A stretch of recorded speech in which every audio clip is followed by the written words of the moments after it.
ಬೇಡ ಎಂದಾಕಿಯನ್ನ ಮದ್ವೆಯಾಗ್ತಿರೋ ಅಮೃತಧಾರೆ ಜೈ ತಾರಾ ಜೋಡಿಯ interesting love story.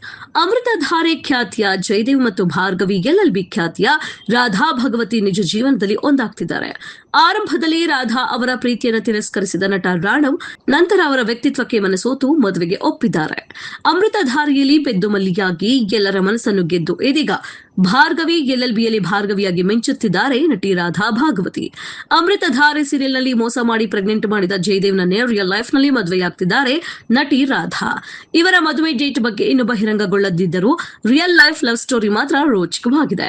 ಇದೀಗ ಆರಂಭದಲ್ಲಿ ನಟಿ ರಾಧಾ ಭಗವತಿ ಅವರು ಪ್ರಪೋಸ್ ಮಾಡಿದಾಗ ರಾಣವ್ ಬೇಡ ಎಂದ ಬಗ್ಗೆ ನಟಿ ಮಾತನಾಡಿದ್ದಾರೆ. ಸುಮನ್ ಟಿವಿಗೆ ನೀಡಿರುವ ಸಂದರ್ಶನದಲ್ಲಿ ನಟಿ, ನನಗೆ ಗೊತ್ತಿಲ್ಲದೆ ಅವರ ಮೇಲೆ ಲವ್ ಆಯ್ತು.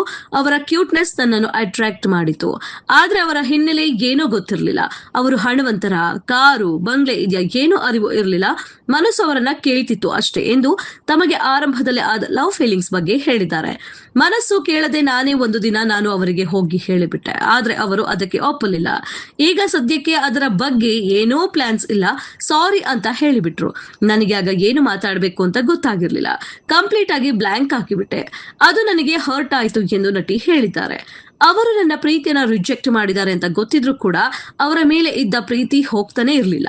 ಮದುವೆ ಆದ್ರೆ ಇವರನ್ನೇ ಆಗ್ತೀನಿ, ಇಲ್ಲದೆ ಇದ್ರೆ ಆ ಮದುವೆ ಅನ್ನೋ ಕಾನ್ಸೆಪ್ಟ್ ಬೇಡ ನನ್ನ ಜೀವನದಲ್ಲಿ ಅಂತ ನಾನು ಫಿಕ್ಸ್ ಆಗಿಬಿಟ್ಟಿದ್ದೆ. ಆದ್ರೂ ಶೂಟಿಂಗ್ ನಲ್ಲಿ ಏನು ಗೊತ್ತಿಲ್ಲದವರ ರೀತಿ ಭಾಗಿಯಾಗಿದೆ ಎಂದು ಆ ದಿನಗಳನ್ನು ನೆನಪಿಸಿಕೊಂಡಿದ್ದಾರೆ. ಇದಕ್ಕೆ ರಾಣವ್ ಅವರು ಮೊದಲು ಪಾತ್ರದ ಪರಿಚಯ ಆಗಿಬಿಟ್ರೆ ನಮ್ಮಿಬ್ಬರ ವ್ಯಕ್ತಿತ್ವದ ಪರಿಚಯ ಆಗಿರ್ಲಿಲ್ಲ. ಅವರಿಗೆ ಯಾವಾಗ ನನ್ನ ವ್ಯಕ್ತಿತ್ವದ ಪರಿಚಯ ಆಯ್ತೋ, ಅವರಿಗೆ ನನ್ನ ಮೇಲೆ ಆಸೆ ಆಗೋಕೆ ಶುರುವಾಯ್ತೋ, ಅವರ ವ್ಯಕ್ತಿತ್ವದ ಪರಿಚಯ ನನಗೆ ಆಗಿದ್ರು ಕೂಡ ನಾನು ಅದರ ಮೇಲೆ ಗಮನ ಕೊಟ್ಟಿರಲಿಲ್ಲ. ಬಹುಶಃ ಗಮನ ಕೊಟ್ಟಿದ್ರೆ ನನಗೆ ಮೊದಲು ಇವರ ಮೇಲೆ ಫೀಲಿಂಗ್ಸ್ ಶುರುವಾಗ್ತಿತ್ತೋ ಗೊತ್ತಿಲ್ಲ. ಅಷ್ಟಕ್ಕೂ ಇಂಥ ನಿರ್ಧಾರ ಏಕಾಏಕಿ ತೆಗೆದುಕೊಳ್ಳುವುದು ಅಲ್ಲವಲ್ಲ ಎಂದು ಎಂದಿದ್ದಾರೆ. ಅದಕ್ಕೆ ಅವರು ಪ್ರಪೋಸ್ ಮಾಡಿದಾಗ ನಾನು ಒಪ್ಪಿಕೊಂಡಿರಲಿಲ್ಲ. ಆದ್ರೆ ಈಕೆಯ ವ್ಯಕ್ತಿತ್ವ ಬದಲಾಗಲಿಲ್ಲ ಅನ್ನೋದು ಗೊತ್ತಾಯ್ತು. ಆಮೇಲೆ ನಾನು ಇದಕ್ಕೆ ಒಪ್ಪಿಕೊಂಡೆ ಎಂದಿದ್ದಾರೆ. ಮುಂಚೆ ನನ್ನ ಜೊತೆಗೆ ಇವರ ಒಡನಾಟ ಹೇಗಿತ್ತೋ ಹಾಗೆ ಇತ್ತು. ಅದು ನನಗೆ ಇಷ್ಟ ಆಯ್ತು. ಅಲ್ಲಿಗೆ ನಮ್ಮ ಮದುವೆ ಫಿಕ್ಸ್ ಆಯ್ತು ಎಂದರು.